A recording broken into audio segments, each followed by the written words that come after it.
Hello everybody and welcome to IMAGI-NATION TV, and today we're focusing on flipping the script, which is a theme for the week. Pumped to have our school partner today, which is Gilmore College in Western Australia, and our co-host today is Denzel Thorne. Denzel, how are you travelling? How are you feeling about co-hosting today? I'm feeling good. Yeah, I'm happy to be on. Excited for this, this amazing opportunity you gave me, and yeah. And what's the next steps for you, Denzel? You're in year 12, I think. What's looking like over the horizon for you? Definitely university. And then studying business, the Bachelor of Business and Commerce, and then from there, hopefully, by the end of it, having my own business. Yeah, nice, brother. And if there's something you can learn from the episode today, what would you love to learn? Just better communication skills, to be honest. Just hopping on here, putting my hand up will just make it so much easier for me to be able to not be, shame, in other words. Absolutely. Well, good on you for diving in. Let's get into it and let's get ready to rumble. As I said, we've got Gilmore College as a partner school today. Pumped to have Jason, Jonathan, Jermaine, Shakaylee, Jai in the student audience. So thanks to you guys for joining us live in the student audience. And our first segment we're going to roll into is our government guru. So we're stoked to have Ewan McDonald here with us today. Ewan, how are you?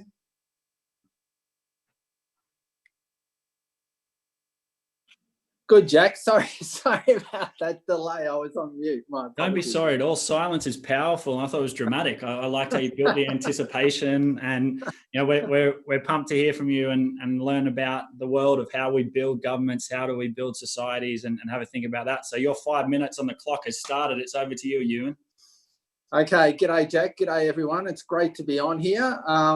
Really seen a few of your shows, love them, actually, love them. So I wanted to say firstly, Jack, I have a long history in education, and that's something that is really important to me as we go forward. And in government, it's extremely important. And the area I look after now is not Australian education like I used to in the past.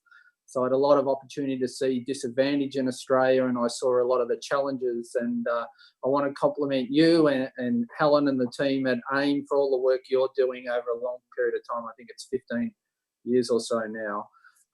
But education is incredibly important either in Australia, but also in the Pacific, which is where I look after now. The Pacific has huge amounts of disadvantage. You know, some of these are things like cyclones that happened just recently. Tropical Cyclone Harold affected 4 countries out there. So that region is very important to Australia. We have a long history there. We have a lot of people-to-people links. We know each other well through sport, through art, through things we've done together over a long period of time, protecting each other in wars and the like. So I wanted to firstly say that the Pacific, at the Office of the Pacific on, it's a whole of government effort in the Pacific. We work right across government, and you'd know how easy it is, Jack. Very, very straightforward. So my job's really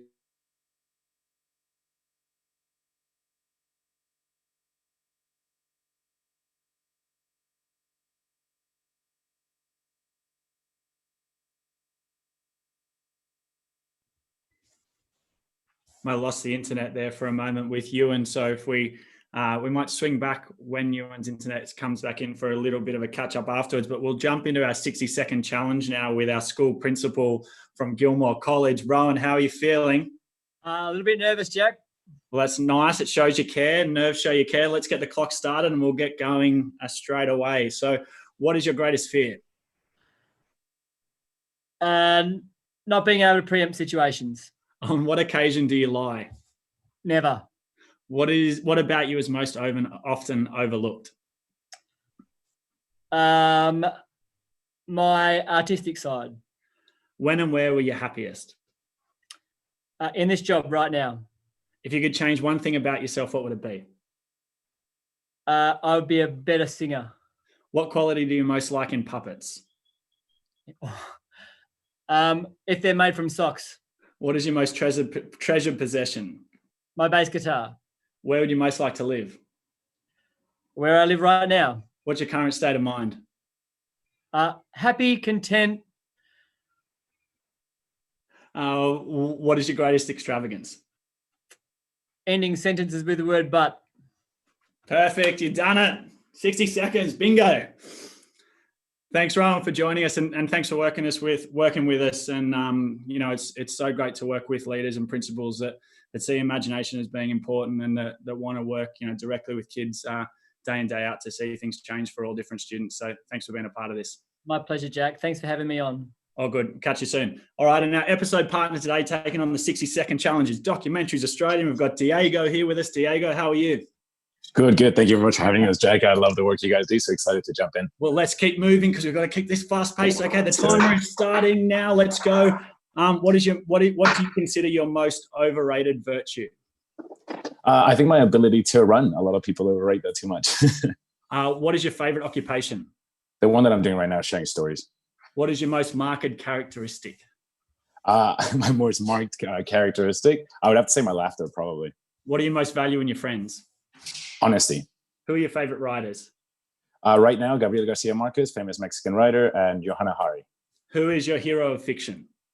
Hero of fiction has to be, I think, Spider-Man. Young kid who gets a lot of responsibility placed upon him.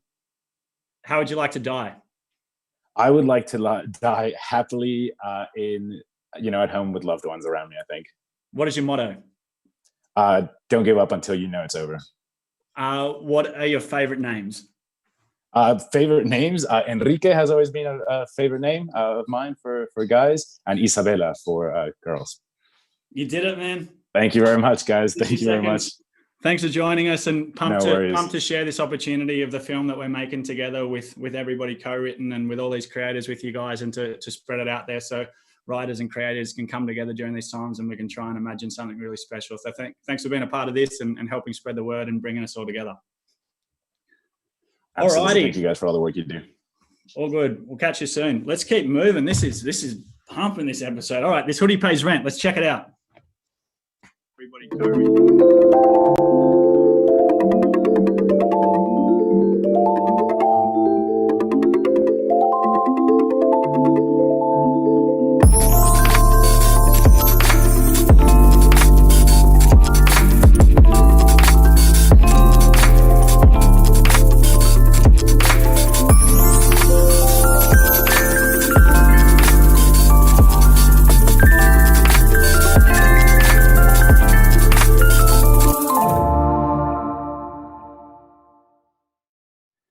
So a few weeks ago, we kickstarted a hoodie that pays rent and it mentors kids. So 50% of the hoodie goes to people who are struggling to pay their rent, and you can register as a hoodie connector, get a code, and then sell the hoodie off to your friends, family, to different people, and get $30 from every hoodie that you sell. And the other $30 goes to help us mentor some kids in Australia and around the world. We've got Stephen today, who's a registered hoodie connector with us. Stephen, just wanted to know what made you want to apply and be a part of this. Of the hoodie goes to people so for me, it was I was mentee through AIM, and as soon as I saw the opportunity to become a hoodie connector, I jumped at it.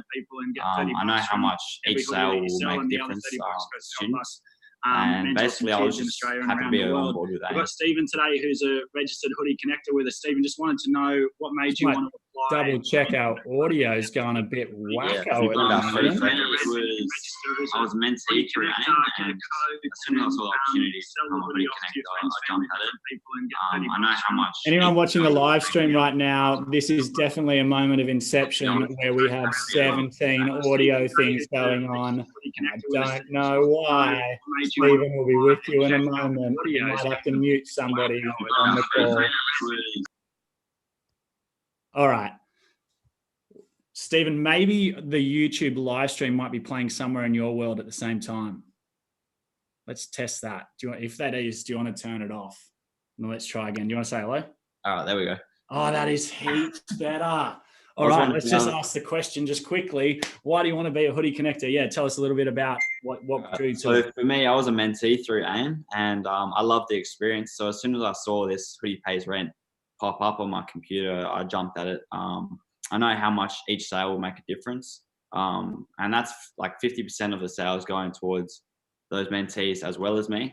So this whole coronavirus thing has been a bit wild, and I lost both my jobs through that. So any sales I can get through that would be great.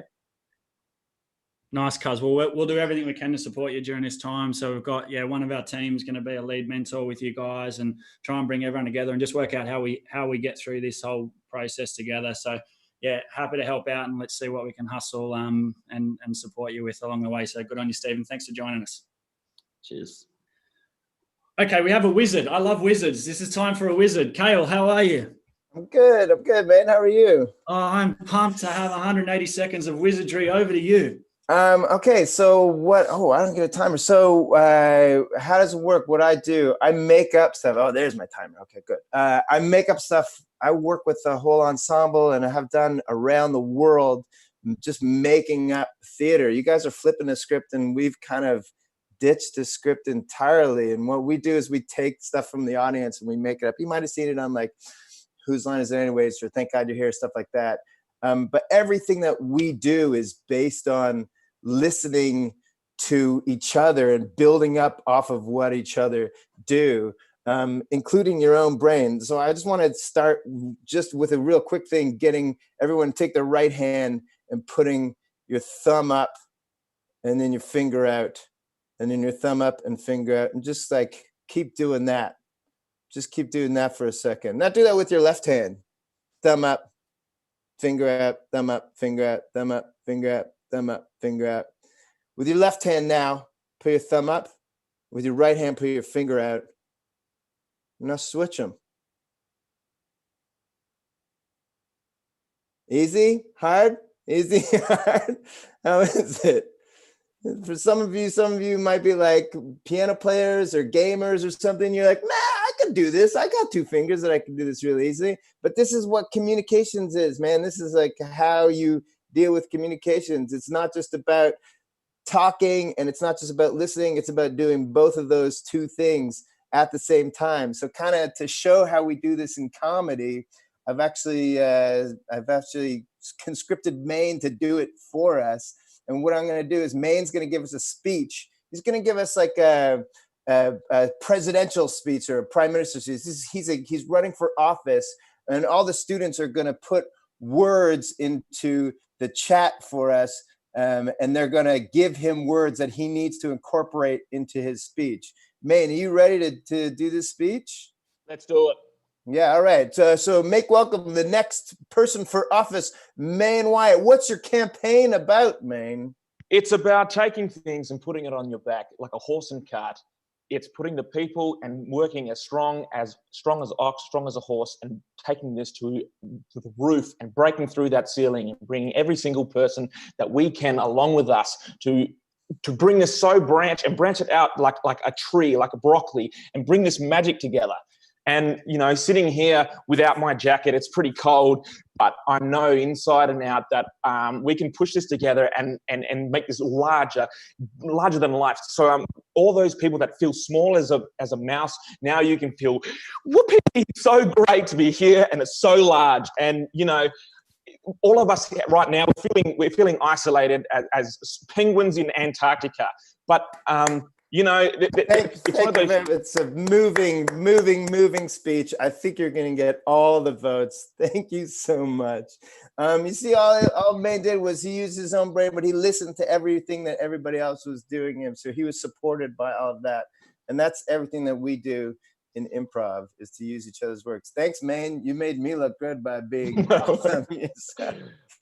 Awesome, Kale. Zach. Thank you for joining us and being a wizard and showing us how we communicate with different hands, different parts of our brain, and we can move on the run. And Meyne, I love that, and I really love the whoopee. That really got me going at the end. Hey, Denzel, what do you think? What are you learning on the show so far? Just improv. I actually didn't know they did that. So, you know, just and how talented what his name is. Meyne, Sorry, yeah. my bad. Meyne, yeah, how talented Meyne is to be able to, you know, use those words and just make sentences out of them. Is there anything that you want to know from Kale while we've got Kale here? Probably what gave you the, why did you want to do what is it called? Improv. Yeah. It's two reasons. One, I had two older brothers who were doing it, and they were pretty good, and we were kind of competitive, and I thought I could do this better than them. And I do it better than them. One of them's, you know, a doctor now, so he's doing all right.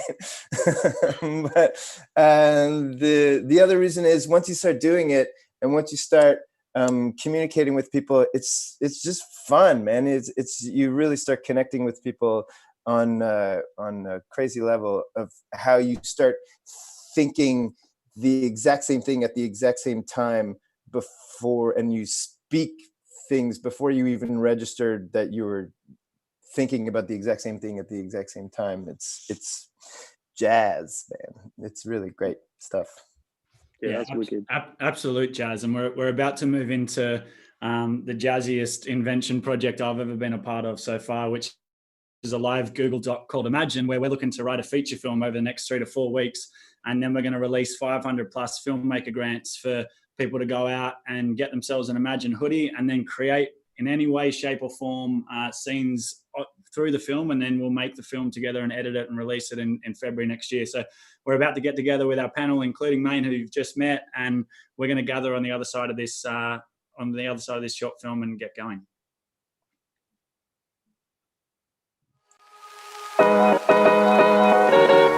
Most of us love the story of the child who is sidelined by life because of the situation they were born into or the color of their skin, and then one day becomes a champion or a success or a hero. This is the kind of story we hope will inspire marginalized kids to dream big and make their dream come true. But what if we did it differently? How are we gonna do that? Flipping the script is about not letting the hand you've been dealt stop you from achieving your goals. Imagine realizing that you can actually flip the script that's been given to you and start writing your own story. We have to challenge the norm. So what if we ask the kids we don't usually hear from, the ones who are sidelined by life, to be our storytellers. The project Imagine gives us all the power to flip the script. We invite all of you, all humans everywhere, to join us in a live experiment. The time for talk been over. It's time for some action. And there is genuinely no limit to what you can achieve. There is no limit to any imaginative juices. Use that kind of like just around the corner idea, so you can bring in technology and ideas or social constructs that don't exist and bring them into this world. Let's write the next chapter of human history collectively. Imagine the wealth of stories and ideas just waiting to come into the world. Imagine the new horizons, if we flip the script. Welcome to the Imagine Film Project.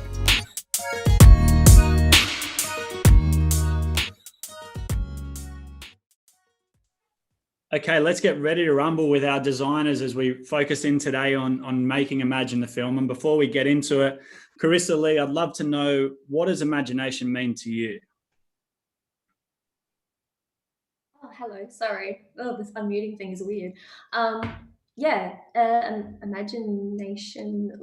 I think it's this idea of being able to imagine beyond what people expect of you, because sometimes what people expect of us, particularly, being Indigenous, it's not always the best, and I think that we get to decide and we get to imagine. Meyne, tell us a bit about your journey with imagining and what stories done for you as a vehicle along the way of your life. Well, so I'm an actor and I'm a writer. And so I trained as an actor from high school. I went to WAPA, which is the Western Australian Academy of Performing Arts, which I did a 1-year Aboriginal theatre course. And after that, I then auditioned for the major acting schools in Australia, which was WAPA and NIDA, the National Institute of Dramatic Art. And then I got into both of them, which I was lucky enough and fortunate enough. And so from there, I trained for 3 years. And then I got into the industry, and I was lucky enough, fortunate enough to get those first couple of gigs. And then from there, I just pretty much tried to build off and strike while the irons was hot with my first gigs or first couple of gigs. And then it became to this point where I went through a hard time of losing my dad. And then I was in a dark place at that point that I decided that I wanted to write and see and talk about my experiences of losing my dad. And so then I wrote a play about that experience, and then that went from one thing to the next. And then I've done films and plays, and it's all coming around to this this craziness of acting and writing and coming up with my own stories. And I also paint, so imagination has been one of the things that I've done since I was a kid, and then it's been my life. I play dress ups for a living. Playing dress ups for a living is a pretty good gig. And when we think about imagination, I reckon often it can be dismissed as this vehicle that you only have when you're a kid, and it's sort of like a play thing. You're like, oh, you have imagination when you want to be silly, or like the dress ups for a living is real, but it's also a little bit of a door into something which is really serious, which is trying to make sense of our feelings and our emotions, make sense of who we are, make sense of the stories we sometimes don't have words for. And as you mentioned, the way you storytelling after losing your dad, we have story as a vehicle to understand pain, to understand pleasure, and understand everything in between. Jared, what's story done for you in your life so far? Give us a bit of a sense as to how you've used it and a bit about your story.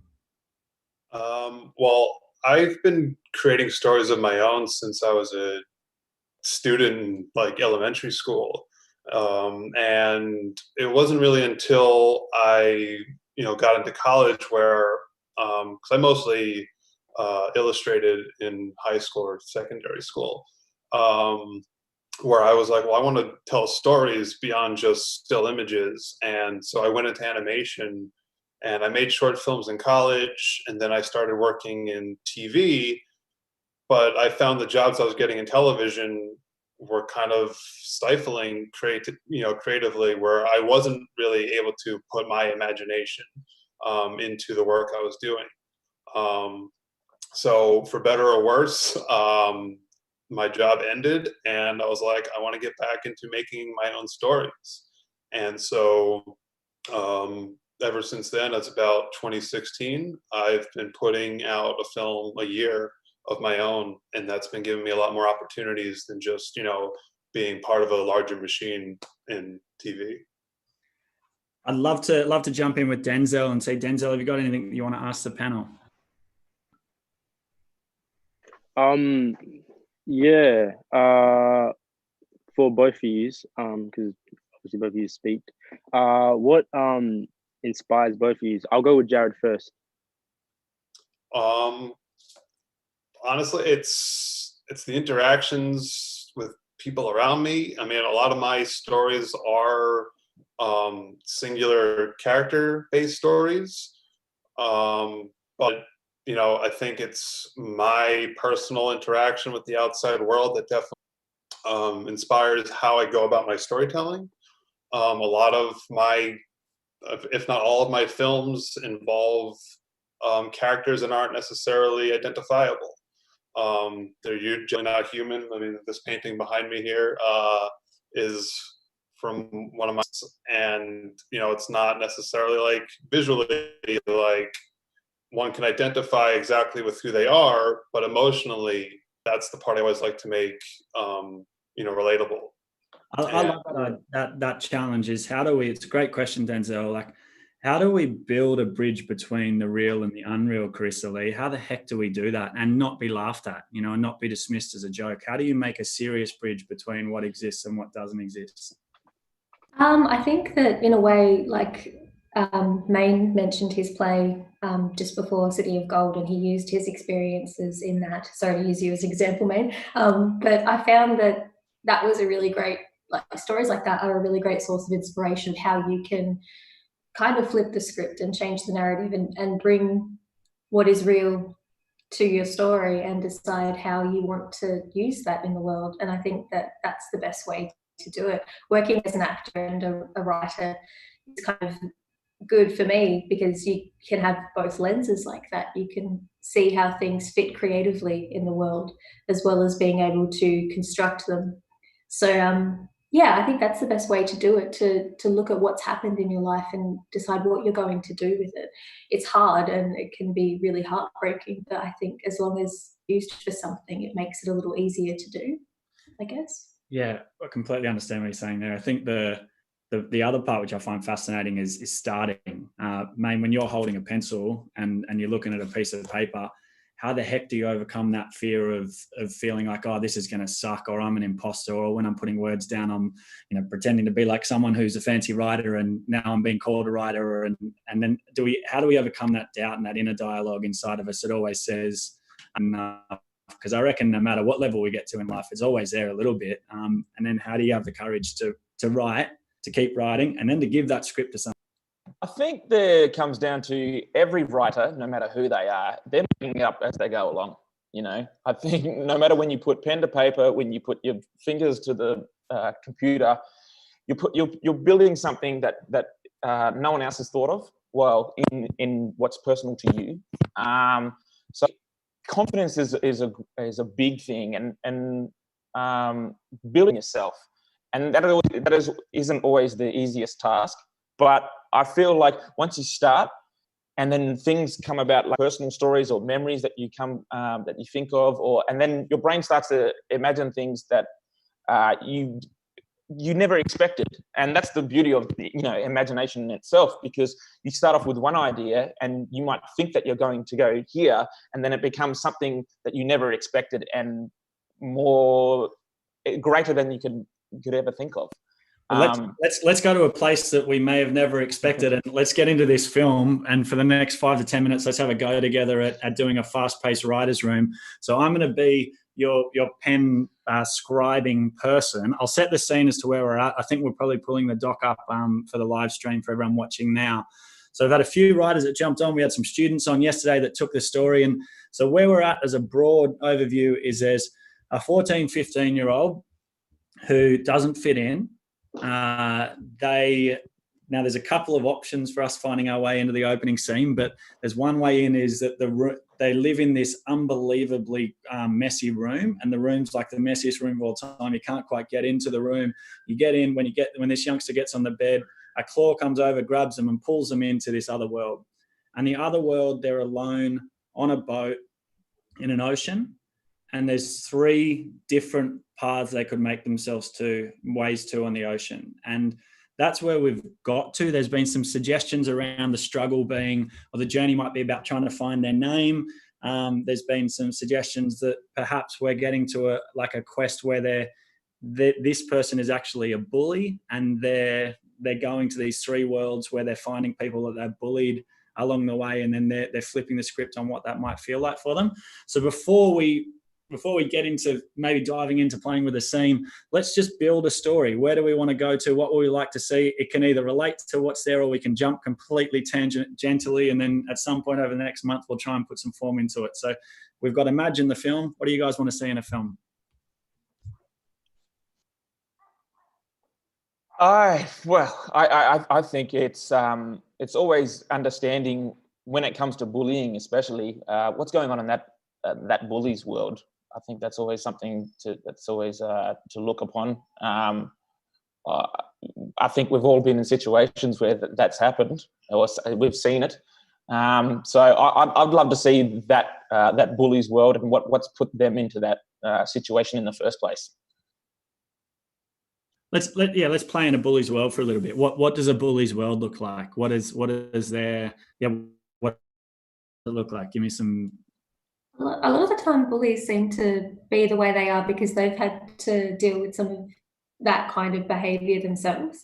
Like, they've had to have someone bully them, and that's sort of why they're projecting that onto others a lot of the time. That's what I've found a lot of the time. I mean, I certainly was guilty of that when I was a teenager. Yeah, I feel like, if the bully is in this sort of messy situation, the situation being their room, that could represent a lot of things, and being taken out from that and put into this, vast ocean that, maybe there are islands, maybe there's, I'm assuming they're islands if it's the ocean, but these islands can represent different paths of, where their current, mindset could take them. And, or, if they were to change their mindset, what do these branching paths represent, for the character? Yeah, I love that. I love that idea that the messiness of the room is the messiness of the bully's life, and that gives us all of the pain and the struggle and those ideas that we've had this happen to ourselves, like you said, Carrisa, and we build that out. I now just want to completely throw a curveball in. Let's go to the end of the film. We're going to go right to the last page. So it's Act 3, Scene 13. Let's write the finish to the film. We've got 5 minutes. So the bully meets the person that they've bullied for a long time, and especially if they're on the boat, and the only way that the bully can get out is from the person that they've bullied giving them the life raft, and that's my offer. That's great. Let's keep going. Yeah, I think, if we take it to the point where the perfect, arguably perfect ending is on one of these islands, and the only way to safety is to make amends with those that, he has bullied, is, perhaps the boat itself is also, a representation of a collapse of if I don't fix this, that's it. I can't just, take the boat back. I have to do something about this. So I think, there is that struggle at the end where, your literal lifeboat is gone. What are you going to do to fix that at the end? It's hard to figure that out without the middle part. Yeah, it's such a cool idea that to even the concept at the end of a story, how do we get out of the story? How do we leave it and depart back? I got taught once that a round of applause at the end of a show is about a collective closure for us to emotionally try and close a scene collectively, to go, oh, we actually finished that and now we can move back out of it. So yeah, the boat maybe is a device. Like, why are we ending? How do we want to get out of this world, and what do we want the audience to finish feeling at the end of it? We've got 3 minutes to finish the last scene in the most important film ever made. I like the idea of the boat, like we're all on a boat together, and if someone decides they're going to like mistreat it or try to go the harder path just because it's easier for them, then we all sink. I think that's I mean, especially with things like what's going on at the moment, it feels like there's a lot of people that aren't necessarily taking care of the life raft that we're all on. So yeah, I like this idea of the boat being something that we're all in together, and something that needs to be looked after, and we all have equal responsibility for that. And the bully choosing the harder road rather than the easy one, the one that's going to the pattern that they've always been in, and trying to break that cycle. I think bullying, the only way that you can break it is breaking the cycle. If you've been bullied and you've had that urge, then I think this character should break that cycle of pain. It's like this idea of intergenerational trauma. Like, you're the one that decides when it stops affecting you, which it's unfair because it's been put upon us, particularly us as First Nation mob. But yeah, you get to decide where it ends. You get to decide how many generations it affects, and which I guess is a bigger picture. But yeah, I like this idea of being the one to break the cycle, because it is up to us, which is hard to see when you're in the thick of it. But maybe that's the thing. He realizes it has to end with me, or it's just going to get worse. Yeah, you could have something funky where it's like the island. There's a choice between the island, the boat, and the life raft. And maybe the bully lets the boat go with the person that they bullied and lets them have a clear path home. And then it's an option between floating in the life raft in the ocean or sitting in the island alone. Maybe the life raft becomes the universe. You know, with the end of it, that can transform, and you're suddenly like, oh, you're freed, and that could be a symbol of us all being together. That's cool. All right, there's 90 more seconds. Any other ideas you'd like to see at the finish? I want them to have a cool sidekick. Yeah. And maybe it's like something from another world. Ooh. Yeah, I was watching yesterday where they were talking about like a pet sidekick or something like that. Yeah. But, you know, I mean, I'm down for like a weird alien dog or something. Yeah, that's really pretty cool. I mean, it's, you know, it's already. Jared, can you sketch us? There's a section for storyboards in here. Can you, as your homework, can you sketch a weird alien dog sidekick? And we can have that as an option to our character.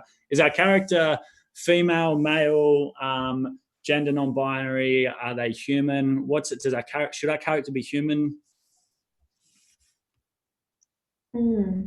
A character doesn't like labels. I like that. Would the dog talk? Like the sidekick dog? It could. I mean, there's always something interesting to like in indiscernible language, where, you know, perhaps not everybody can understand it, but maybe just the lead is able to, which would then in turn be the audience. But there's also a nice mystery to when nobody can understand it. Well, wouldn't it be cool if that's a connecting thing for the bully and the person being bullied? They're the only ones that can understand the dog. Yeah. Yeah. They both have dogs. Oh, and the dogs talk. It's the same. It's the same dog. Oh, different color. Because the bully's bullying their family. Oh my God, that's such a plot twist. The dog time travels because when everyone goes to sleep in the southern hemisphere, the sun goes up in the northern hemisphere, and the dog's there. 2 different families, 1 dog, 1 room, 1 boat, 1 life raft, 3 worlds, 1 feature film. Thanks, Carrisa Lee. Thanks, Jared. We got a dog yet. Let's get that image up on the very good. Awesome. Hey, gang, thanks for joining us to be a part of the panel and joining us on IMAGI-NATION TV. From the bottom of my heart, please keep telling stories. It's critical for for us to have artists and people imagining and helping us work out what the world's going to look like. And the only way we come out of this moment, I think maybe the only way we've ever evolved is through imagination. So yeah, we all appreciate and love and respect everything that you do from the AIM family. And thanks for joining us on IMAGI-NATION TV. Thank you. Thank you. For having us. All right, Denzel, how was that? That was cool. I like the story. I definitely like the story. What would you add to it? Was there anything that you thought, oh, maybe this could be? Well, if I'm right, like, you know how he gets pulled into the bed by massive claw? Like, I was thinking of adding, because you know how we're trying to end up the story quickly because we had time. I was wondering, like, maybe he woke up, maybe all of it was just a dream, and maybe like it's just fate telling him that, you know, to stop bullying people. Maybe it was just he was regretting everything he was doing, so it was his body telling him that, you know, he should just atone. But yeah, just waking up. Or was just like a spider or something walking across his face. Yeah. Oh, it was like a dream. He just fell into like a whole like deep dream, and then he just woke up, and then from there, he just started atoning, saying sorry to all the people who was bullying. Well, why don't you, when we finish this, grab the gang will share the link with everyone from your school today as well, and jump on, just add that thought, and then put the comment with your name there, so that way you'll get a credit on the feature film as a writer. It's a good idea. Yep. All right, awesome. We are going to move through and wrap up the show shortly. Denzel, how's this been for you today? Have you had a good time? Yeah, definitely. Had a great time. What have you learned? How to make an awesome story. And just how everyone else sees their careers, and how, you know, how powerful, you know, just the love of a career can get you so far. Yeah, job. Absolutely. Well, you've been great today. I'll come back to you before we wrap up, but yeah, thanks for jumping in and putting your hand up and being a part of this. I think we might have Ewan back quickly. So Ewan, we might just flip this into a very quick Q&A with you for 60 seconds just to wrap up the government guru section. So we got you there? Yeah, I have, Jack. Sorry about that. Don't be sorry at all. You don't control the internet, and if you do, I'd be very scared. Ewan, tell me what's been your number one lesson in government over the years, and what role do you think people in government play for us? Well, I think, Jack, at the moment, it's very important that people are flexible, agile, and providing the right advice and thinking about the community and what sort of responsibility we have in government. And what drives you personally to serve and to want to be in a role where you're representing people and trying to support people and people to have the best possible lives they can? Jack, we often hear about people saying you're in a privileged position in government. You are. You're providing advice to ministers who can make decisions that change people's lives. I've always been involved in social policy. I have a real interest in disadvantage, whether that's through the education I talked about earlier or women and girls. You can actually make a difference in the jobs I'm in, and therefore you've got to use that opportunity to provide the sort of advice that you would want a government to get, and therefore they can make the right decision for people.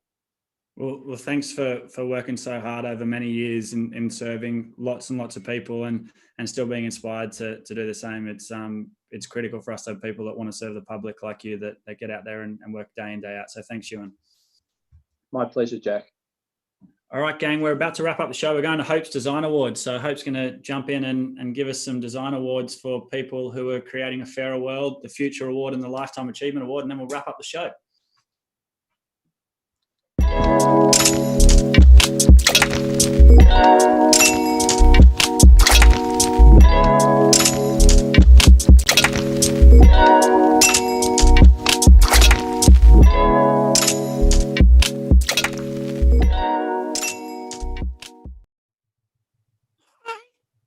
Great to see you all. Wasn't that amazing imagining? I can't wait to see this film come to life. I'm Hope, and today we've got our design awards, and I'm pumped to give the Future Award to Zuriel Odewale.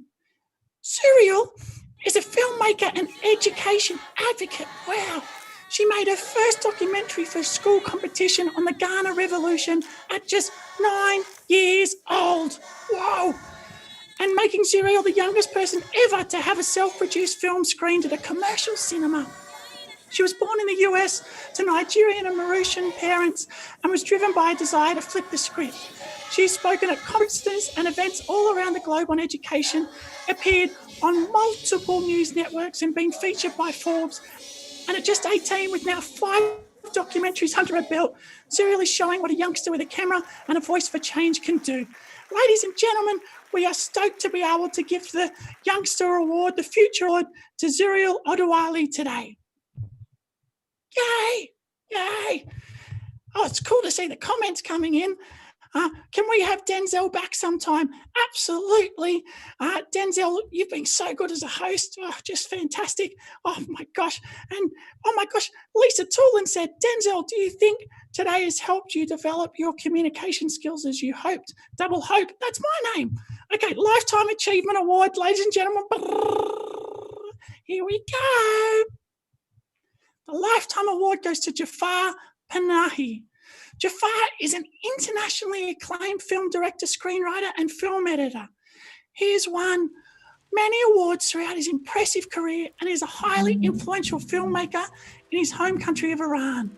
Paran's films are known for their humanistic portrayal of life in Iran, often focusing on the untold and unseen stories of women, children, and those experiencing hardship. However, this subject matter drew him into a conflict with the Iranian government. And in 2010, after 10 years of tension, Panahi and members of his family and friends were arrested. Just 1 year later, despite the risks he made, this is not a film, a documentary about his life in confinement. The film was smuggled out of Iran on a thumb drive in a cake and shown at the 2011 Cannes Film Festival. Wow. Since his arrest, Panahi has made 5 films in secret, continually adapting his style and craft and challenging the boundaries of his arrest. He continues to be an important voice in Iranian cinema, always inquisitive and bold, determined to flip the script and bravely tell his story and the story of those who don't get a chance. Congratulations to Jafar Panahi for Hope's Lifetime Achievement Award for creating a fairer world. And that's us today. Denzel, did you have a good time? I sure did. Yeah, I did. Oh, brilliant. Yep. Well, thank you for joining us. Thanks to all our panelists. This has been a rip snorter of an episode. I don't know if I've ever said rip snorter, and I'm not even sure if I ever will again. Okay, lots of love to you all. Thanks for joining us on IMAGI-NATION TV, and we'll see you tomorrow. That's a wrap.